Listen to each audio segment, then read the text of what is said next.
कोई बार कोई साधक रमण महर्षि के पास आकर बाह्य संसार को त्यागने की बात करता था, संन्यास लेने की बात करता था, उनके पास आजीवन आ जाने की बात करता था। रमण महर्षि ऐसे व्यक्ति को ज्यादा प्रोत्साहन नहीं देते थे। उनके लिए बाह्य संन्यास इतना महत्वपूर्ण नहीं था। उन्होंने खुद ऐसे बाह्य संन्यास का अंगीकार नहीं किया था।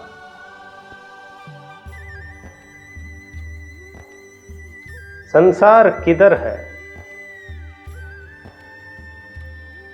यदि संसार बाहर है तो आप अवश्य उसका बाहर त्याग करें, लेकिन वास्तव में संसार पूरे के पूरा आपके अंदर है।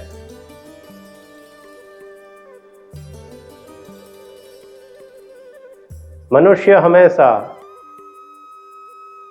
बाह्य जगत में आनंद की खोज करता है,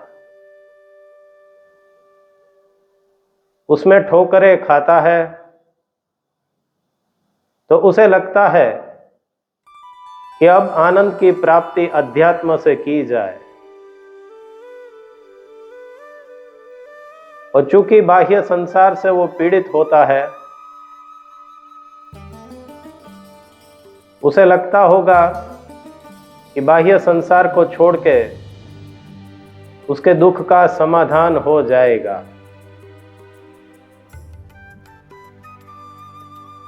लेकिन अध्यात्म पूरे के पूरा मन का विषय है। संसार पूरे के पूरा मानव रचित है, आंतरिक है।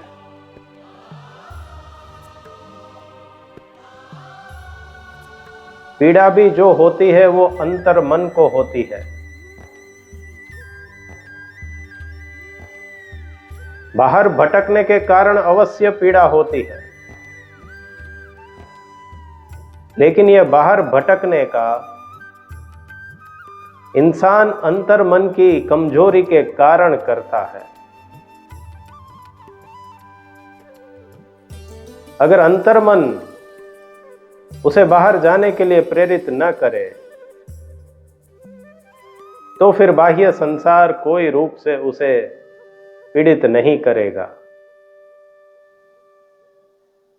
जगत जैसा है वैसा ही रहेगा। आपको अंतर मन से बदलना है। अगर बाह्य संसार को परख कर उसकी पीड़ा को समझकर विधि व्याध अभिमान ग्रस्तम लोकम शोक हतम च समस्तम, ऐसे श्लोकों का अध्ययन करके अगर आप ऐसा समझते हो कि ये अभिमान से ग्रसित संसार, पीड़ादायी संसार, शोक हतम संसार सिर्फ बाहर है, तो यह आपके समझ की गलती होगी। ऐसी समझ के साथ यदि आप जंगल में भी चले जाओगे तो वहां एक नया संसार खड़ा करोगे, क्योंकि संसार का रचयिता मन तो आपके साथ जंगल में भी आता है।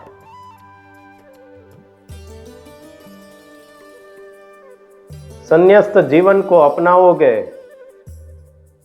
तो भी थोड़ा सा तो संसार आपको रखना ही पड़ेगा, और फिर वो थोड़े संसारों का सहारा लेकर एक नया बाह्य संसार खड़ा हो जाएगा। फर्क सिर्फ बाह्य रहेगा। कपड़े, वेशभूषा, तिलक इत्यादि आ जाएंगे, लेकिन अंतर मन से कोई फर्क नहीं पड़ेगा। और चूंकि आपने संसार को बाह्य माना है और बाह्य संसार का त्याग करके आपको लगता है कि आपने संन्यास ग्रहण कर लिया है, इसलिए हो सकता है कि अब सच्चे संसार से मुक्त होने का आपके लिए रास्ता भी बंद हो जाए।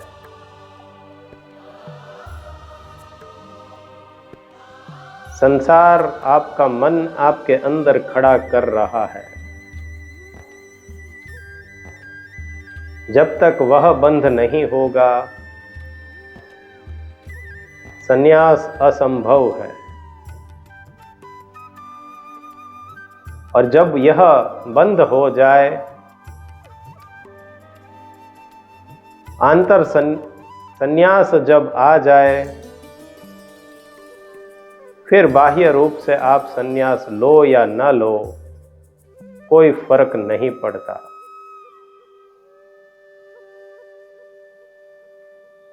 तो बाह्य संसार को नहीं छोड़ना है, ऐसा समझकर कोई साधक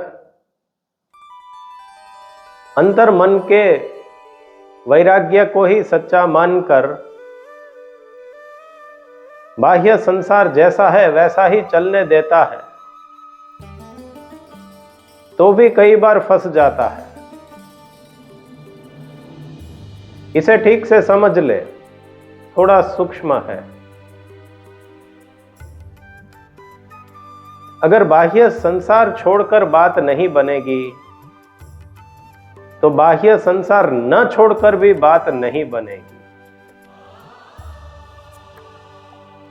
बाह्य संसार के प्रति कोई हठ रखना ही नासमझी होगी। जैसा जैसे आपका मन अंतर रूप से वैराग्य को प्राप्त करता जाएगा, अंतर संसार छूटता जाएगा, उसका असर अवश्य बाह्य संसार के ऊपर आएगा। उतना बाह्य संसार आपका कम होता जाता है। हो सकता है फिर आप जितने आवश्यक है उतने ही कर्म करोगे, जितने जरूरी है उतने ही संबंध रखोगे,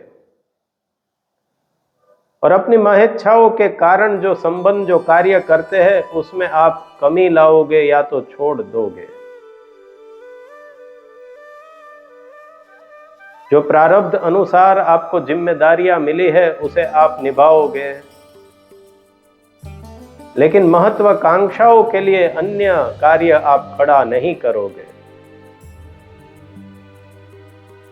तो इस तरीके से बाह्य रूप से भी आपका संसार छूट सकता है, धीरे धीरे और अपने आप। तो बाह्य संसार को न छोड़ना है, नहीं न छोड़ना है। अंतर संसार को छोड़ना है, और उसके कारण जो भी प्रभाव बाह्य संसार पर आता है उसे आने दिया जाए, क्योंकि बाह्य संसार उतना महत्व का नहीं है। जब यह समझ आपके अंदर आ जाएगी, यह स्थिति धीरे धीरे आपके अंदर जैसे आती जाएगी,